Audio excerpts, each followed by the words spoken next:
Hello বন্ধুরা, আশা করি সবাই ভালো আছেন। আর আপনারা দেখছেন my channel talk of cinema. আর আমি এখন কথা বলবো দি রানিং ম্যান মুভিটা নিয়ে।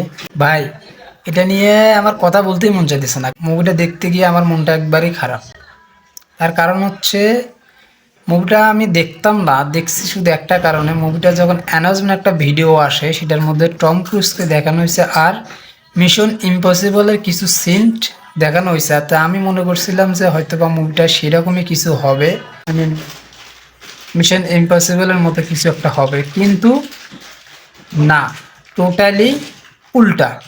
তো ওই মুভিটা দেখার সময় শুধু একটা কথা ভাবছিলাম যে হলিউডে এইসব কি শুরু করছে। আসলে তারা বড় বড় যেগুলো মুভি আসে সেগুলোর মধ্যে ট্রেইলার বা ভিডিও কার্ডের মধ্যে দেয় একটা, কিন্তু মুভির মধ্যে যে দেখা যায় যে আর একটা। তো আমার কাছে মুভিটা একদমই ভালো লাগে নাই।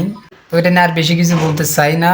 এমনিতে এটা দেখে আমার মনটা অনেক খারাপ। যেটা এক্সপেক্ট করে মুভিটা আমি দেখতে গেছিলাম, তার সিটা ফোটাও পাই নাই আমি।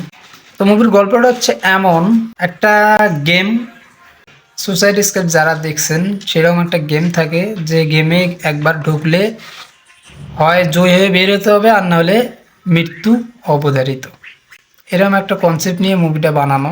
তো এত সুন্দর একটা কনসেপ্ট নিয়ে মুভিটা বানানোর পরেও মুভিটা আপনাকে সেই ফিলটা দিতে পারে না। তো যাই হোক, এটা নিয়ে আর বেশি কিছু বলতে চাই না। আশা করি সবাই ভালো থাকবেন, দেখা হবে পরবর্তী কোনো ভিডিওতে। তো যারা নতুন প্লিজ চ্যানেলটা সাবস্ক্রাইব করে দেবেন, ভিডিওটা ভালো লাগে লাইক করে দেবেন, আর যারা যারা দেখছেন তাদের কাছে অ্যাকচুয়ালি মুভিটা কেমন লাগছে সেটাও কমেন্টে জানিয়ে দেবেন। দেন বাই।